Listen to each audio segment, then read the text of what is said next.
en el sistema de información de la UT Merani BT. Ay, disculpen que me dio una tos. Un minuto, por favor.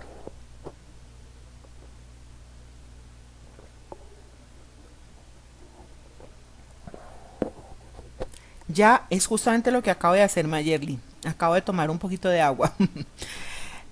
Vamos a repetir para Gerson, que dice que se le cayó el internet.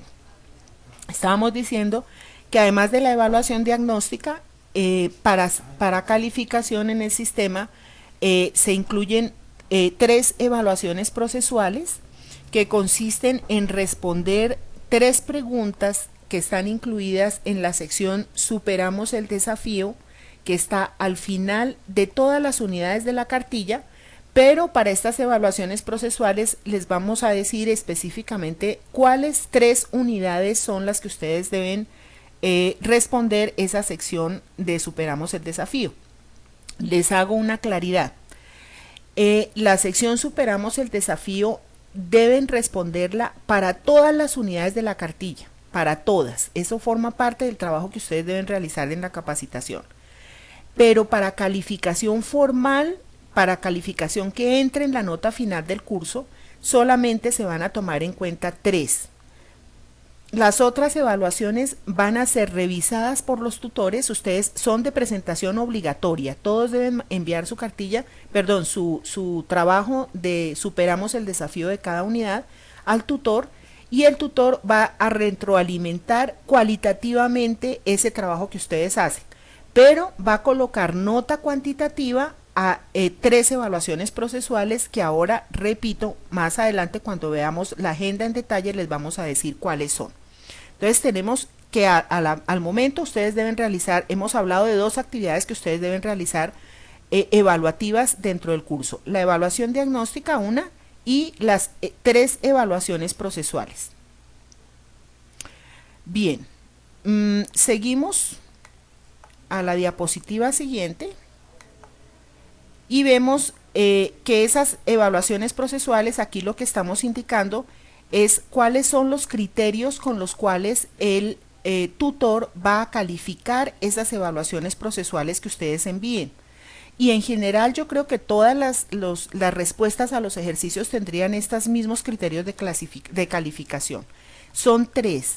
El primer criterio es el cumplimiento en la entrega, es decir, que el trabajo se incorpore al sistema de información en la fecha prevista para ello. Ahorita cuando veamos la agenda les vamos a decir en qué momento deben ustedes incorporar esos trabajos al sistema, y el cumplimiento con que ustedes lo hagan es un primer criterio de calificación. No quiere decir que si de pronto eventualmente alguno no lo incorporó en el día que era, ya no la coloque, no, porque ahí sí las pierde todas. Debe colocarla, pero ya tiene una nota inferior en el primer criterio, que es el cumplimiento en la entrega. El segundo criterio es la claridad de las ideas expuestas, es decir, que el producto elaborado sea comprensible fácilmente para el tutor. En este caso no sería el administrador o promotor, sino para el tutor que está valorando la respuesta.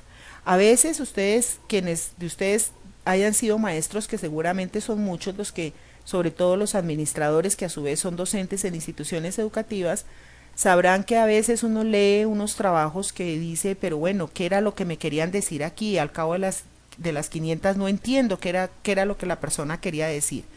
Entonces, las ideas que ustedes expongan en sus trabajos sean claras y que sean comprensibles para las personas que las van a evaluar, para los tutores, es el segundo criterio de calificación. Y el tercero es la pertinencia y completitud de las respuestas. Es decir, que lo que ustedes coloquen sí constituya una respuesta procedente para las preguntas planteadas. Es decir, que no sea una cosa que uno diga no tiene nada que ver lo que me está diciendo con lo que se le estaba preguntando, sino que sea pertinente y que sea completo, es decir, que incluya los aspectos principales que se contemplaron en lo estudiado a propósito del tema. Es decir, yo lo que les sugiero es que cuando vayan a elaborar su respuesta, se devuelvan a la unidad de la cartilla, le den una repasadita, miren todos los elementos que la cartilla les ofrece, para que tengan cuidado de incluir todos esos elementos o los que ustedes consideren que son pertinentes en su respuesta. ¿A dónde? Aquí me pregunta Luis David, ¿dónde le enviamos las respuestas? Bueno, primero, Luis David, las respuestas no me las envían a mí. Las respuestas las incorporan, ni se las envían a, bueno, se las envían a los tutores, pero a través del sistema de información. Más adelante en la mañana de hoy vamos a ver cuál es la ruta para que hagan eso. Más adelantico. Por ahora lo interesante es que tengan claro qué es lo que tienen que hacer. Ya vamos a ver después cuál es la ruta para hacer eso. Bueno, eh, siguiente diapositiva. Además de las evaluaciones procesuales y de la evaluación diagnóstica, hay autoevaluaciones. También hay autoevaluaciones, como dice aquí muy contento el señor de nuestra ilustración. Resulta que las unidades, cada unidad de la cartilla, también en la sección Superamos el desafío, tienen unas autoevaluaciones.